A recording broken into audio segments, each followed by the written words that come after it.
आल Sindh primary teachers association अदालती अहकामात की खुली खिलाफवर्जी, तौहीन अदालत की कार्रवाई का मुतालबा।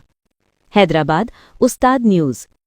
आल सिंध प्राइमरी टीचर्स एसोसिएशन के इंतखाबी अमल से मुतल्लिक संगीन सूरत हाल सामने आ गई है, जहां साबिक मरकजी chairman election committee Ghazi Khan Jamali पर Sindh high court Sukkur bench के अहकामात की खुली नाफरमानी, इंतखाबी अमल में गैर कानूनी मुदाखलत और तंजीम के अंदर इंतशार पैदा करने के इल्ज़ामात आयद किए गए हैं। तफसीलात के मुताबिक Sindh high court Sukkur bench के वाज़े अहकामात के तहत all Sindh primary teachers association के इंतखाबात की जिम्मेदारी इंडस्ट्रीज़ डिपार्टमेंट हुकूमत सिंध को सौंपी गई थी। अदालती अहकामात की तामील करते हुए इंडस्ट्रीज़ डिपार्टमेंट ने तमाम फरीक़ैन की मुशावरत और इत्तेफ़ाक़ राय से एक मुत्तफ़िक़ा इलेक्शन कमेटी तश्कील दी, जिसका मकसद आज़ाद, मुनसिफ़ाना, शफ़ाफ़ और बरवक्त इंतखाबात का इनेकाद था।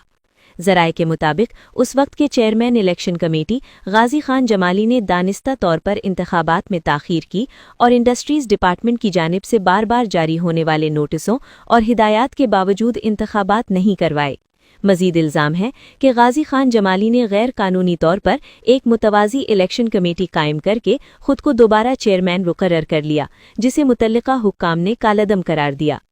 इस सूरत हाल के पेश नज़र इंडस्ट्रीज़ डिपार्टमेंट ने गाजी खान जमाली को नाअहल करार देते हुए चेयरमैन इलेक्शन कमेटी के ओहदे से हटा दिया और इस ज़िम्न में बाज़ाब्ता नोटिफिकेशन भी जारी किया गया। बादअज़ां तमाम फरीक़ैन की मुशावरत से अब्दुल खालिक बंगवार को नया चेयरमैन इलेक्शन कमेटी मुकर्रर किया गया।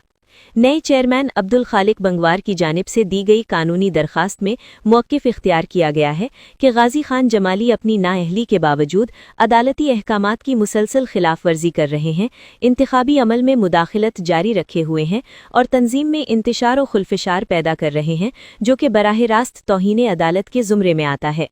कानूनी दरखास्त में मुतालिबा किया गया है कि गाजी खान जमाली के खिलाफ फौरी और मिसाली कानूनी कार्रवाई अमल में लाई जाए, उन्हें किसी भी सूरत इंतखाबी अमल से मुदाखलत से रोका जाए और मामला सिंध हाई कोर्ट और इंडस्ट्रीज़ डिपार्टमेंट को भेजा जाए ताकि तौहीन अदालत की कार्रवाई का आगाज़ किया जा सके। उस्तादा हलकों का कहना है कि अगर इस सूरत हाल को फौरी तौर पर काबू में न लाया गया तो आल सिंध प्राइमरी टीचर्स एसोसिएशन के इत्तेहाद, वक़ार और जमहूरी अमल को नाकाबिले तलाफ़ी नुकसान पहुँच सकता है।